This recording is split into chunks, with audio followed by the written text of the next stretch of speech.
کہتی ہے نظر شکریہ لاسٹ میں کا ایپیسوڈ۔ ابھی نکاح کے ہنگامے سرد نہ پڑے تھے کہ نغمہ کی شادی کا سلسلہ شروع ہو گیا۔ بارات پنڈی سے آئی تھی۔ کل لڑکے والے ان کے یہاں مہندی لے کے آئے تھے، آج یہ لوگ جا رہے تھے۔ ان کے مزے ہیں، کوئی کام نہ کاج، اطمینان سے بیٹھی ہیں۔ ایک ہم ہے مجال ہے جو ذرا کمر سیدھی کرنے کا موقع ملا ہو۔ رومی کبوتری نے نغمہ کو دیکھ کر گٹر گوں شروع کر دی۔ پہلے کپڑوں میں ملبوس نغمہ ان سب کو تیار ہوتے دیکھ رہی تھی۔ خدا کے لیے مجھے کوئی بلش آن دے دے، نینا چیخ چیخ کر بھیک مانگ رہی تھی۔ لو مرو، زنیرہ نے اس کی طرف بلش آن اچھال دیا۔ جلدی جلدی نینا نے بلش آن کے 2 ہاتھ مارے، ہونٹوں پر لپسٹک رگڑی، جھٹ پٹ بالوں کا جوڑا بنا کے صوفے پہ چڑھ کے اعلان کیا کہ وہ تیار ہو چکی ہے۔ نینا، تم پہ ڈارک گرین کلر بہت سوٹ کرتا ہے۔ نغمہ نے اسے تعریفی نگاہ سے دیکھتے ہوئے کہا۔ ہاں باجی، میرا خیال ہے کہ آپ ڈائر کے پاس جا کے اپنے اوپر مستقل یہ رنگ چڑھوا لیں۔ جیسی امبر خود تھی ویسے ہی اس کے مشورے ہوتے تھے۔ نینا نے اسے گھور کے دیکھا مگر منہ سے کچھ نہ بولی، دوپٹے کو پن اپ کرنے میں مصروف رہی۔ امبر، اگر تم تیار ہو گئی ہو تو ذرا میری فرینچ بریڈ بنا دو۔ امبر رومی کے بال نوچ نوچ کے فرینچ بریڈ بنانے لگی۔ معاذ اللہ، تم لڑکیوں کی تیاری نے میرا ناک میں دم کر دیا ہے۔ سہولت شور مچاتا ہوا اندر گھس آیا۔ آخر کتنے دن لگیں گے تیار ہونے میں؟ اسی لمحے اس کی نگاہ زنیرہ پہ پڑ گئی جو رخ موڑ چکی تھی۔ سہولت نے بھی جٹ نظریں ہٹائیں۔ شیطان کی جتنی بھی خالائیں تھیں وہ سب کی سب کمرے میں موجود تھیں۔ ابھی ریکارڈ بجنا شروع ہو جاتا۔ چلو نہ رومی، امبر، تائی اماں ڈانٹ رہی ہیں۔ ہاں چلو، ویسے بھی تمہارا اندر آنے کا مقصد تو پورا ہو ہی گیا۔ نینا اپنے آپ کو ایک نظر شیشے میں دیکھتے ہوئے بولی۔ تم تو ذرا کم ہی بولا کرو، وہ مصنوعی جھلاہٹ سے بولا۔ ارے سہولت کے بچے، میں تمہیں نہیں جانوں گی تو اور کون جانے گا؟ بیکل رہتے ہو پر محفل کے آداب کے ساتھ آنکھ چرا کے دیکھ بھی لیتے ہو، بھولے بھی بن جاتے ہو۔ نکلو یہاں سے۔ سہولت نے اسے بازو سے پکڑ کے باہر نکالا۔ لڑکے والوں کے ہاں پہنچ کر تو ایسا طوفان بدتمیزی مچا کہ اللہ توبہ، دونوں پارٹیوں نے خوب چیخ چیخ کے گانے گائے۔ معلوم ہو رہا تھا ایک دوسرے کے کان پھاڑ کے ہی دم لیں گے۔ اوپر سے نینا، اس کی موجودگی میں تو جتنا حشر اٹھے اتنا کم ہے۔ وہ ایک بھونپو ساتھ لے گئی تھی، ایک ایک کے کان میں بجاتی پھر رہی تھی۔ یہ لڑکی بڑی شیطان ہے۔ لڑکے والوں میں سے کوئی لڑکی نینا کو گھورتے ہوئے بولی۔ اے بہن، جب ہی تو آپ سے رشتہ جوڑا ہے، نینا خوش دلی سے بولی اور ساتھ ہی اس کے کان میں بھونپو بجا دیا۔ تھوڑی ہی دیر میں ارشد کو رسم کے لیے لایا گیا۔ یہ ہے ارشد بھائی۔ رومی نے نینا کو کوہنی ماری۔ اچھا، نینا پہلی بار دیکھ رہی تھی۔ وہ ایک ہی بار گھر آیا تھا، اس وقت نینا گھر پہ موجود نہ تھی، فوٹو وغیرہ بھی نہیں دیکھا تھا۔ تائی اماں اور دوسری خواتین نے رسم ادا کی۔ تائی اماں، ہم نیک ضرور مانگیں گے ارشد بھائی سے۔ امبر ان کے پاس جا کے بولی۔ ہاں کیوں نہیں، جاؤ مانگ لو۔ تائی اماں پر ان دنوں خوش اخلاقی کا دورہ پڑا ہوا تھا۔ کمال مہربانی سے بولی۔ نینا ہی چونکہ جنگجو قسم کی لڑکی تھی، مارکوٹائی میں ماہر، اسی لیے اسی کو میدان جنگ میں اتارا گیا۔ وہ چھم سے ارشد کے سامنے موجود ہوئی اور نیچے قالین پہ بیٹھ گئی۔ پاؤں کے نیچے پھنسنے والا دوپٹہ اٹھا کے کندھے پہ ڈال ہی رہی تھی کہ اس کے کانوں سے آواز ٹکرائی۔ ارے اتنی روشنی! نینا نے ایک دم نظریں اٹھائیں۔ ارشد کی نظریں اس کے گلاب چہرے پر تھیں۔ نینا نے اس کی بات کو مذاق سمجھا، خفیف سا مسکرا کر اس کا ہاتھ تھام لیا۔ لائیے ارشد بھائی، ہمارا نیک دیجیے۔ مبلغ 2000 روپے سکہ راج الوقت۔ آپ کائنات مانگے میں وہ بھی دے دوں، وہ دھیمے لہجے میں بولا۔ خدا جانے اس کے لہجے میں کیا تھا کہ نینا بری طرح چونک گئی۔ ہم ٹھوکر مار دیں گے، وہ بڑی تمکنت سے بولی۔ اس نے ارشد کی طرف دیکھا، وہ اسی کی طرف دیکھ رہا تھا۔ اس کے دیکھنے کا انداز وہ نہیں تھا جس کی نینا توقع کر سکتی تھی۔ نینا سالی تھی اور ارشد بہنوئی، اور سالی اور بہن میں کوئی فرق نہیں ہوتا۔ نگاہوں کے انداز اور زاویے کی چمک سے اندازہ نہیں ہو رہا تھا کہ وہ اپنی سالی نما بہن سے مخاطب ہے۔ ایک لمحے کو نینا کا دماغ بالکل گھوم گیا، پھر اس نے وہم سمجھ کر سر جھٹک دیا۔ آپ کی تعریف؟ ارشد پوچھ رہا تھا۔ میں نگمانہ کی چچا زاد بہن ہوں۔ اوہ، تو ساحل کے آس پاس ہی ڈوبے ہیں، وہ بڑبڑایا۔ جی؟ نینا سن نہ سکی۔ ارشد کی نگاہ بدستور اسی پر تھی۔ ویسے میں چاہوں تو معجزہ دکھا سکتا ہوں، بیک وقت 2 چاند، ایک آسمان پر ایک زمین پر، اور میں چاہوں تو دن میں تارے دکھا سکتی ہوں۔ وہ سلگ اٹھی۔ اسی لمحے اس نے محسوس کیا کہ اس نے ارشد کا ہاتھ نہیں تھام رکھا بلکہ ارشد نے اس کا ہاتھ پکڑ رکھا تھا۔ اس کے آگ ہی تو لگ گئی۔ سرسری سے انداز میں اس نے ہاتھ چھڑانے کی کوشش کی تو ارشد نے گرفت سخت کر لی۔ میرا ہاتھ چھوڑیے۔ ہونے والا بہنوئی نازک رشتہ بلکہ اچھی خاصی مصیبت کا رشتہ، جانے کب مزاج بگڑ جائے۔ وہ چاہنے کے باوجود لہجہ سخت نہ کر سکی۔ ہم ہاتھ نہیں چھوڑا کرتے، مگر ہم ہاتھ چھوڑ دیا کرتے ہیں۔ وہ معنی خیزی سے درست لہجے میں بولی اور سختی سے ہاتھ جھٹک دیا۔ دیجیے نا ارشد بھائی 2000 روپے۔ رومانہ نینا کے اوپر سے جھک کے بولی، بریکٹ کاش یہ رومی تھوڑی دیر پہلے آ جاتی۔ ارشد نے جیب سے 2000 روپے نکال کر رومی کو دیے۔ نینا شدید کوفت کے عالم میں اٹھ کھڑی ہوئی۔ اس پر جھنجھلاہٹ سوار ہو گئی تھی۔ وہ تیزی سے پلکیں جھپک کر آنکھوں میں آئے آنسو روکنا چاہ رہی تھی۔ جو کچھ ابھی ہوا تھا اس کا ذہن قبول نہیں کر رہا تھا۔ وہ جا کر ایک کونے میں درخت کے پاس کھڑی ہو گئی۔ اس کا ذہن بری طرح منتشر ہو رہا تھا۔ اسے ارشد ذرا پسند نہیں آیا تھا۔ پہلی ہی ملاقات میں تاثر سخت خراب ہو گیا تھا۔ حالانکہ شکل کا اچھا ہے۔ اس نے دور سے ایک نظر ارشد کو دیکھا۔ ہے تو ہوا کرے، شکل و صورت کو کوئی گھول کر تو پیتا نہیں ہوتا کہ اچھی ہوگی تو میٹھی لگے گی اور بری ہوگی تو کڑوی۔ کم از کم انسان کو رشتوں کا لحاظ تو ہو، آنکھ میں شرم تو ہو۔ ایسی بےہودگی کون برداشت کر سکتا ہے؟ اس نے سر جھٹکا۔ نغمہ پر اسے ترس آنے لگا۔ سنجیدہ بردبار سی دھیمے دھیمے لہجے میں بولنے والی یہ شخص ہرگز اس کے قابل نہیں ہے۔ اس کے دل نے فیصلہ دے دیا، مگر اب کیا ہو سکتا تھا؟ کل تو نغمہ پر اس کے نام کی چھاپ لگنے والی تھی۔ اس کا دل دکھ گیا، لب سختی سے بھینچ رکھے تھے۔ اس کا بس نہیں چل رہا تھا کہ فوراً گھر واپس چلی جاتی۔ باجی آپ یہاں کیا کر رہی ہیں؟ کیا اس درخت پر ریسرچ کر رہی ہیں؟ امبر نے پوم کے درخت کی طرف اشارہ کیا جس کے نیچے وہ کھڑی تھی۔ ہاں، اس کا حال احوال دریافت کر رہی ہوں۔ بیمار ہے بیچارہ، علاج کرواؤں گی۔ اس نے سارا غصہ امبر پہ اتار دیا۔ وہ ہکا بکا رہ گئی۔ نینا کو فوراً غلطی کا احساس ہو گیا۔ ذرا چکر سے آ رہے تھے، سر میں درد ہو رہا تھا، اسی لیے یہاں آ کے کھڑی ہو گئی۔ وہ نرمی سے بولی، میرا خیال ہے آپ کو نظر لگ گئی ہے، آپ کا چہرہ بھی اتر گیا ہے، آپ سبز رنگ کے کپڑے نہ پہنا کریں۔ اف، یہ امبر ضرورت سے زیادہ معصوم، اور ڈائر کے ہاں جانے کا پروگرام بھی ملتوی کر دیں۔ رومی نے دور سے ہانک لگائی۔ نینا جبرن مسکرائی۔ آئیے کھانا کھا لیں، سب بلا رہے ہیں۔ دونوں اندر چلی گئیں۔ اگلے دن اس کا ذرا جی نہیں چاہ رہا تھا کہ شادی میں شریک ہو، مگر یہ ناممکن تھا۔ سب کیا سوچیں گے؟ پھر اسے نغمہ کا بھی خیال تھا، وہ کیا کہے گی؟ اس نے گھر آ کر کسی سے بھی تذکرہ نہیں کیا تھا، زنیرہ سے بھی نہیں۔ بھرم رکھنا ضروری تھا، خواہ سب کا دل ارشد کی طرف سے برا ہو جاتا۔ کچھ بھی ہو، اب وہ اس گھر کا داماد بننے والا تھا۔ اس نے شادی کے دن بطور خاص بنایا ہوا رائل بلو کلر کا کام والا سوٹ پہننے کا ارادہ ملتوی کر دیا۔ ایک سادہ سا پرنٹڈ سوٹ نکال کے چڑھا لیا، ہلکا سا میک اپ کر کے سادہ سی چوٹی باندھ لی۔ پتہ نہیں کیوں اس کے لاشعور میں کہیں یہ بات موجود تھی کہ آج نغمہ کے آگے وہ بے حد معمولی شکل و صورت کی نظر آئے۔ نینا، تم نے کپڑے ابھی تک نہیں بدلے؟ سنیرا اس کو دیکھ کر حیرت سے بولی۔ بدل تو لیے، میں تو بالکل تیار ہوں۔ اس نے لہجے میں بشاشت پیدا کرنے کی کوشش کی۔ وہ بلو سوٹ کہاں گیا جو تم امی کے ساتھ جا کے لائی تھی؟ خدا جانے کہاں دفع ہو گیا۔ اس نے کندھے اچکائے۔ ارے ہوش میں تو ہو، دماغ تو نہیں سی رکھ گیا؟ تلاش کرو اسے، یہ کیا پہن لیا ہے تم نے؟ زنیرا ڈپٹ کے بولی۔ نینا نے سنی انسنی کر دی اور نغمہ کی طرف متوجہ ہو گئی جو ابھی پارلر سے آئی تھی۔ اس نے بہت غور سے نغمہ کو دیکھا، وہ حسین لگ رہی تھی، اس پر بہت روپ آیا تھا۔ نینا نے اطمینان بھرا سانس لیا۔ اللہ کرے تم ہمیشہ خوش رہو۔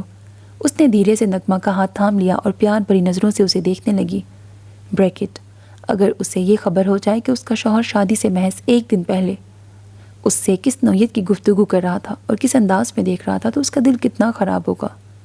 ہائے اللہ نہ کرے۔ اسے جھرجھری آ گئی، دل دھڑک گیا۔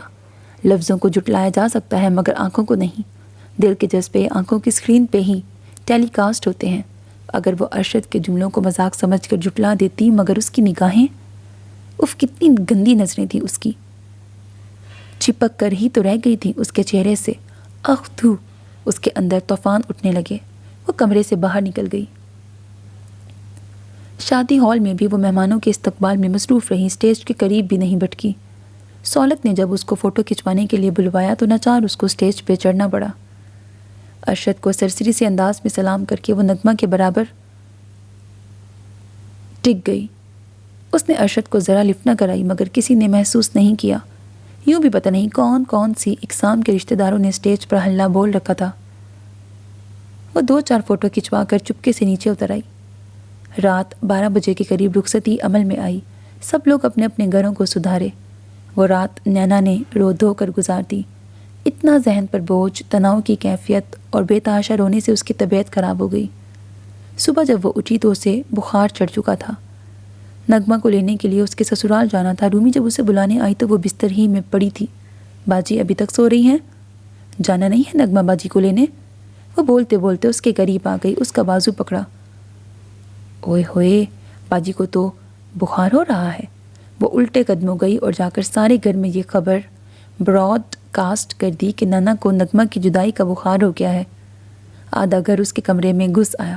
نینا، تائی اماں اس کے قریب آ گئی۔ ویسے تو تائی اماں اس سے لیے دیے ہی رہتی، بہت کم مخاطب ہوتی، مخاطب بھی کرتی تو زبان کے بجائے ڈنک استعمال کرتی۔ بریکٹ ظاہر ہے وہ کمبخت دل میں عتیق الوی کا کانٹا جو ہنوز گڑا ہوا تھا۔ کبھی کبھی تو ایسی چبھن محسوس ہوتی کہ دل ملا کے رہ جاتی مگر کر کچھ نہیں سکتی تھی۔ اور نینا بھی تو اب اللہ میاں کی گائے نہ رہی تھی، بھیڑوں کا چھتا بن چکی تھی۔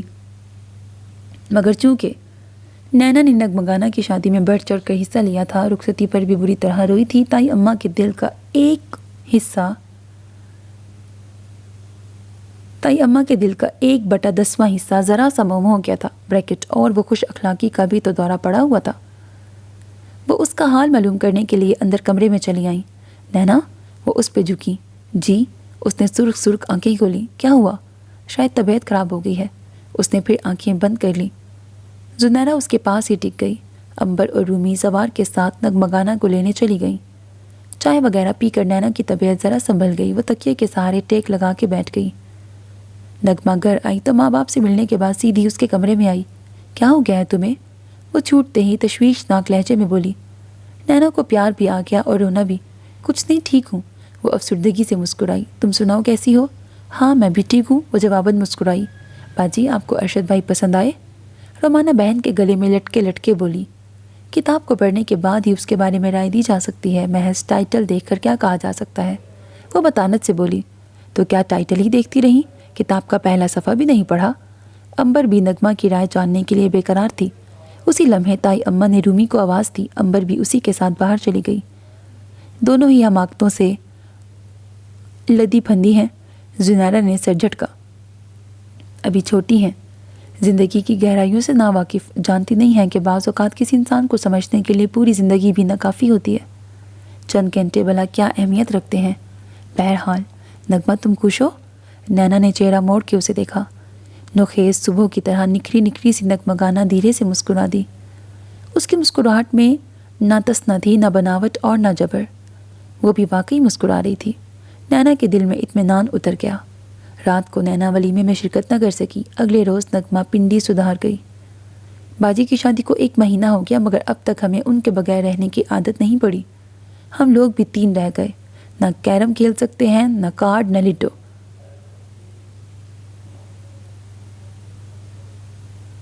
امبر صوفے پہ بیٹھی کشن کو مڑوڑے جا رہی تھی۔ زنیرہ باجی بھی نہیں آئی۔ اس دن مشکل سے بلوایا تھا تو سولت بھائی 11 بجے ہی آفس سے ٹپک پڑے۔ وہ خفا ہو کے چلی گئی تھی، اس کے بعد سے آج تک نہیں آئی۔ رومی بھی بوریت کا شکار تھی۔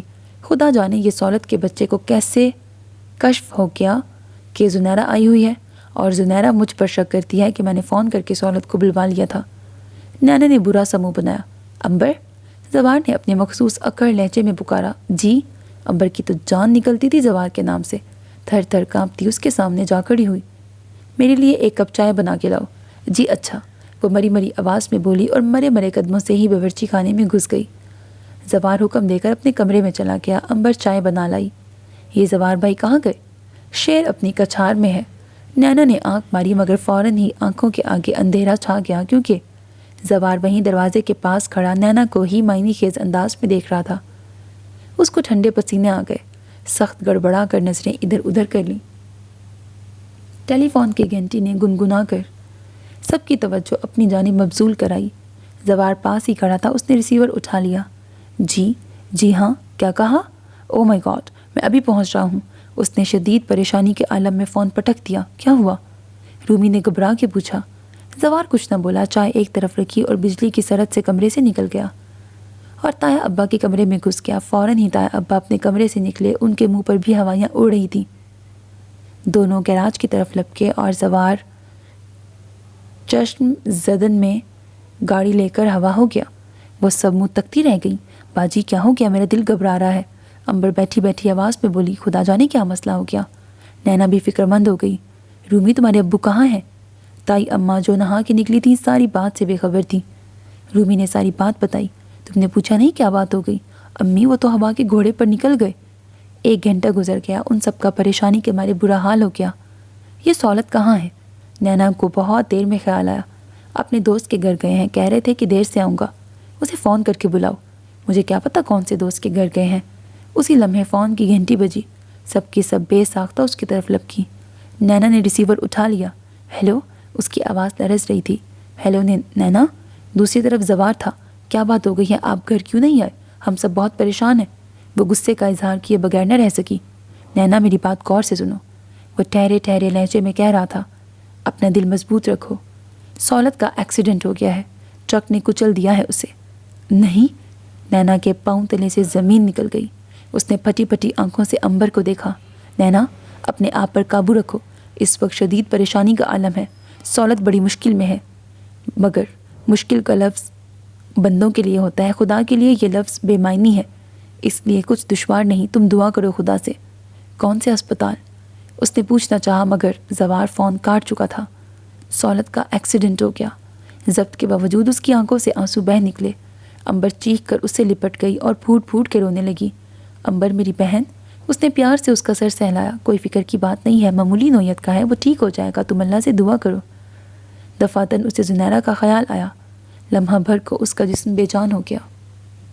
وہ امبر کو چھوڑ کر فون کی طرف لپکی۔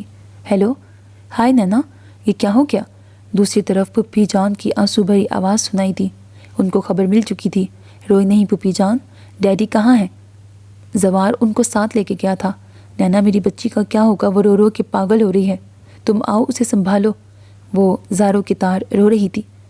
اس وقت میں نہیں آ سکتی، یا امبر کا رونا بند نہیں ہو رہا۔ اس نے امبر کی طرف دیکھا جو سسکیوں سے رو رہی تھی۔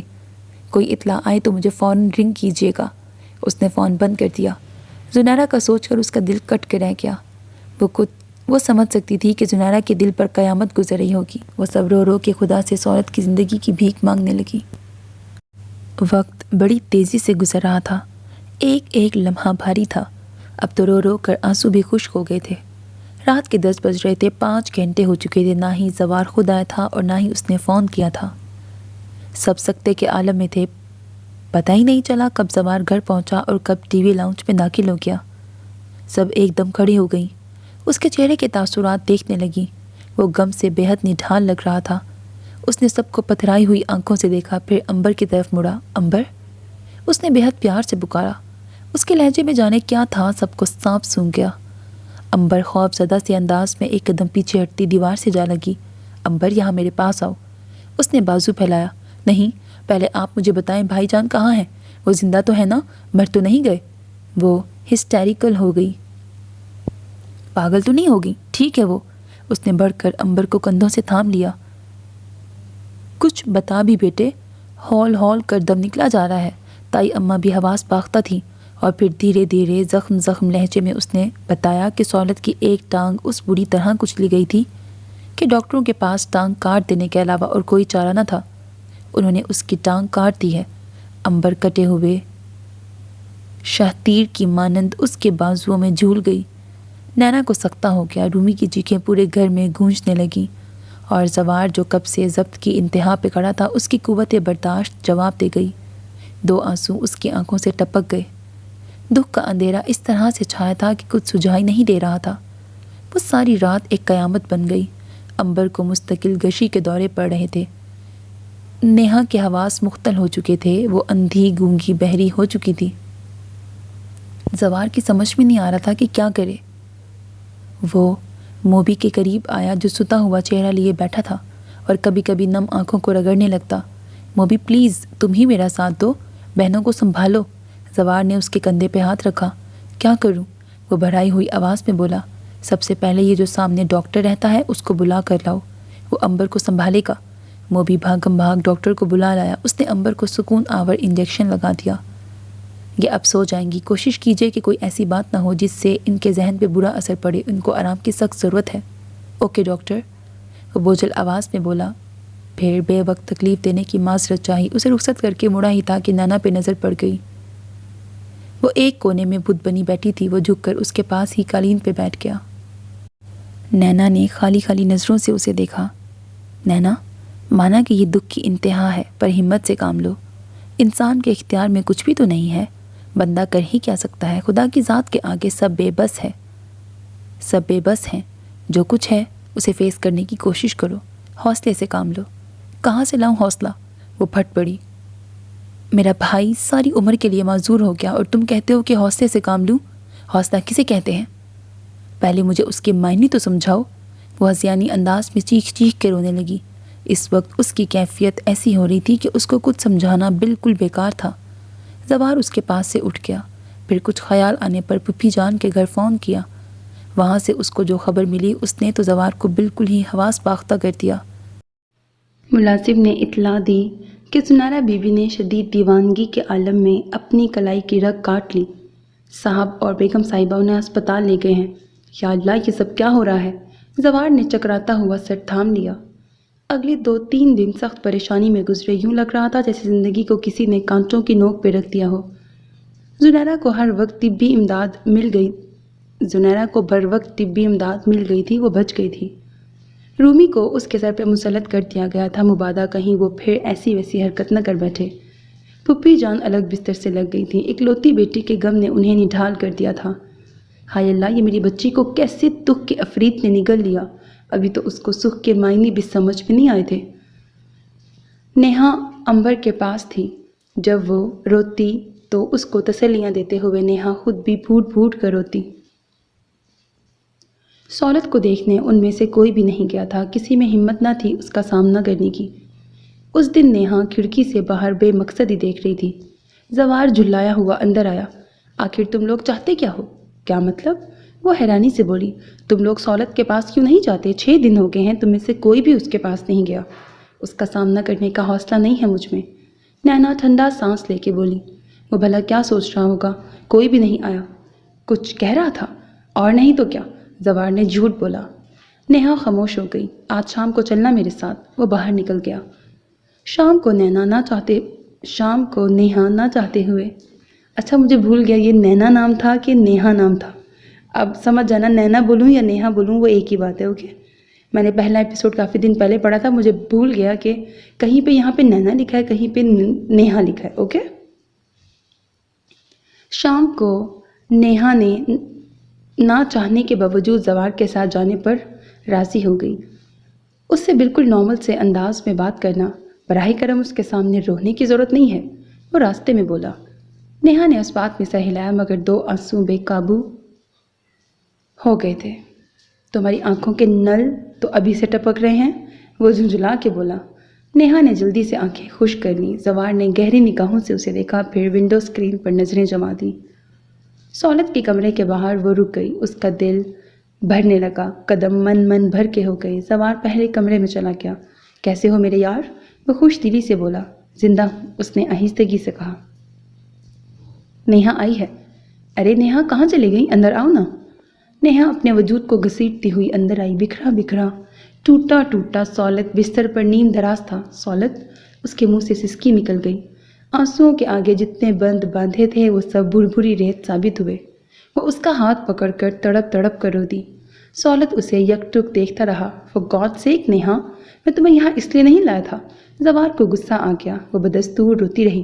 نیہا، تمہارے رونے سے کوئی فائدہ نہیں ہے۔ تمہارے آنسو مجھے معذوری سے نجات نہیں دلا سکتے۔ چپ ہو جاؤ، چپ ہو جاؤ، وہ دکھ بھرے لہجے میں کہہ رہا تھا۔ مت کہو اپنے آپ کو معذور، وہ چیخی۔ مت چھیدو تم میرا دل، میں پہلے ہی بہت دکھی ہوں، مجھے جان سے مار دو۔ اوہو، مجھے جان سے مت مارو، میں کیا بول رہی ہوں؟ تمہیں کچھ نہیں ہوا ہے، تم ایک نارمل آدمی ہو۔ اگر تم یہ سمجھتی ہو کہ آنکھیں بند کر لینے سے حقیقت خواب بن جائے گی تو میں آنکھیں بند کرنے کو تیار ہوں۔ سہولت، زوار نے اس کے کندھے پہ ہاتھ رکھا۔ ایک پودا اگر مرجھا جائے، میری زبان کو کیا ہو گیا؟ ایک پودا اگر مرجھا جائے تو یہ نہیں کہا جاتا کہ پورا باغ ہی اجڑ گیا ہے۔ دنیا میں ابھی بہت کچھ ہے جس پہ تمہارا حق ہے، جسے تم بآسانی حاصل کر سکتے ہو۔ باہر کی دنیا بالکل ویسی ہی ہے جیسی پہلے تھی، مگر میرے اندر کی دنیا تو بدل گئی ہے، سولت خلاؤں میں گھوٹتا ہوا بولا۔ انسان اندر سے جب بدلتا ہے جب اس کی سوچ بدل جاتی ہے، زوار نرمی سے بولا۔ سولت چپ رہا۔ سولت، مرد کی ڈکشنری میں شکست کا لفظ نہیں ہوتا۔ مرد کے حوصلے پست کے لفظ سے نا آشنا ہوتے ہیں۔ اپنی قوت ارادی کو مضبوط کرو، زندگی کی جانب آؤ اور فاتح بن کے آؤ۔ نیہا نے بھیگی پلکوں سے زوار کو دیکھا۔ اس کے لیے زوار کا یہ روپ قطعی نیا تھا۔ جوان آدمی ہو، ہمت بھی جوان رکھو۔ زوار نے سولت کے کندھے پہ ہاتھ مارا۔ میری ذات کے اندر اندھیرا اتنا بڑھ گیا ہے کہ روشنی کا لفظ میرے لیے بالکل بے معنی ہو کے رہ گیا ہے۔ سولت نے حسرت سے ادھوری ٹانگ کو دیکھا۔ ایسا نہیں ہے سولت، نینا تڑپ کے بولی، تم پر ایک خول چڑھ گیا ہے، سارا اندھیرا اسی خول کی وجہ سے ہے۔ تم اس خول کو اپنی قوت ارادی سے توڑ دو۔ باہر بہت روشنی ہے، بھلے انسان خوشبو کو محسوس کرنا چاہو گے تبھی تو خوشبو آئے گی، ناک ہی بند کر لو گے تو خوشبو کیسے آئے گی؟ اور پھر رفتہ رفتہ سولت نے اپنی معذوری سے سمجھوتا کر لیا، اپنے ادھورے پن کو قبول کر لیا۔ معذوری مجبوری نہیں ہوتی، اسی ایک بات کے سہارے جینے کا فیصلہ کر لیا۔ سب لوگ اس کے پاس اسپتال میں آتے جاتے تھے۔ نینا صبح سے شام تک اس کے پاس ہی رہتی تھی۔ وہ بالکل ہی بجھ کے رہ گئی تھی۔ اس کی شوخیاں، شرارتیں، کہے سب سو گئے تھے۔ اس دن بھی وہ چپ چاپ بیٹھی انگلیاں مڑوڑ رہی تھی۔ سولت اسے بغور دیکھ رہا تھا۔ نینا، نیہا، اس نے اچانک مخاطب کیا، کب سے نہیں مسکرائیں؟ بہت دنوں سے تمہارے مخصوص کہے نہیں سنے۔ بہت دنوں سے تم نے مجھے شادی کی آفر بھی تو نہیں کی، وہ برجستہ بولی۔ سولت کے جاندار کہے نے در و دیوار ہلا دیے۔ نیہا اس کی ہستی صورت دیکھتی رہ گئی۔ اس کی ہنسی نے نیہا کے اندر کے جامد سناٹے کو توڑ دیا۔ تو پھر کیا خیال ہے، ہسپتال سے سیدھا سٹی کورٹ چلیں؟ وہ شرارت سے بولا۔ اپنی کمینگی سے تم باز نہ آنا۔ نیہا نے دانت پیسے۔ سولت ہنسنے لگا، پھر ایک دم ہی سنجیدہ ہو گیا۔ قدرے توقف کے بعد بہت مدھم لہجے میں بولا، نیہا وہ کیسی ہے؟ دل میں چھپی بات آخر زبان پر آ ہی گئی۔ وہ بالکل ٹھیک ہے۔ نیہا اس کا مطلب جان گئی۔ تمہارے لیے دعا کرتی ہے، تمہارا انتظار کرتی ہے۔ سولت ایک گہرا سانس لے کے خاموش ہو گیا، جانے کن سوچوں میں کھو گیا۔ دوسری طرف نیہا جا کے کھڑکی میں کھڑی ہو گئی۔ بریکٹ، اے میرے بھائی، میں تجھے کیا بتاؤں کہ زنارہ تو پتھر کی ایک ایسی مورت بن گئی ہے جو سانس لے سکتی ہے۔ اسے بڑی گہری چپ لگ گئی ہے۔ وہ روتی ہے، نہ ہنستی ہے، نہ کچھ بولتی ہے۔ اسے کھانا کھلاؤ وہ کھا لیتی ہے، سونے کے لیے کہو تو سو جاتی ہے، جہاں بٹھاؤ گھنٹوں وہیں بیٹھی رہتی ہے، خلاؤں میں تکتی رہتی ہے۔ نیہا، مجھے پانی دینا؟ سولت کی آواز نے اسے خیالوں سے باہر کھینچ لیا۔ جب پہلی بار اس کے سامنے بیساکھیاں لائی گئیں تو ایک لمحے کو اسے بالکل چپ لگ گئی، پھر وہ کہا مار کر ہنس پڑا۔ لاؤ یار، یہ ذائقہ بھی چکھیں۔ نیہا یہ سن کر کٹ کے رہ گئی۔ پھر وہ بیساکھیوں کا بھی عادی ہو گیا، ان کے سہارے بآسانی چلنے لگا۔ جس دن اس کو ہاسپٹل سے ڈسچارج کیا جانے والا تھا، زنیرہ نیہا کے گھر پر ہی تھی۔ سب لوگ باہر لان میں تھے۔ زنیرہ نیہا کے کمرے میں بالکل خالی الذہن، ہر احساس سے آری بیٹھی تھی۔ باہر کار کے ہارن پر سب کے سب باہر کی جانب لپکے زنیرہ کھڑکی میں جا کھڑی ہوئی۔ پہلے دو بیساکھیاں نکلیں۔ زنیرہ کا دل کسی نے مٹھی میں لے کے بھینچنا شروع کر دیا۔ پھر سولت خود باہر نکلا اور پھر دھیرے دھیرے اندر کی جانب بڑھنے لگا۔ زنیرہ نے سختی سے آنکھیں میچ لیں۔ اللہ تعالیٰ، یہ منظر دیکھنے کے لیے کیوں زندہ ہوں؟ اس کے کانوں میں سولت کے ذو معنی جملے گونجنے لگے تو اس نے کانوں میں انگلیاں ٹھوس لیں۔ زوار نے سختی سے کہہ دیا تھا کہ سولت کے ساتھ نارمل آدمیوں کی طرح بیہیو کرنا ہے، نہ طرز کھانے والی نگاہوں سے دیکھنا ہے اور نہ ہی تسلی بھرے الفاظ کہنے ہیں۔ معذوری کا احساس دلا کر اسے ذہنی طور پر معذور کرنے کی ضرورت نہیں ہے۔ اس نے ایک ایک کو گھور کر دیکھا تھا۔ بھائی جان، آپ کے بغیر گھر بہت سونا تھا۔ امبر سولت کے سینے سے جا لگی۔ میں بہت اداس تھی۔ سولت نے بہت محبت سے بہن کے سر پر ہاتھ پھیرا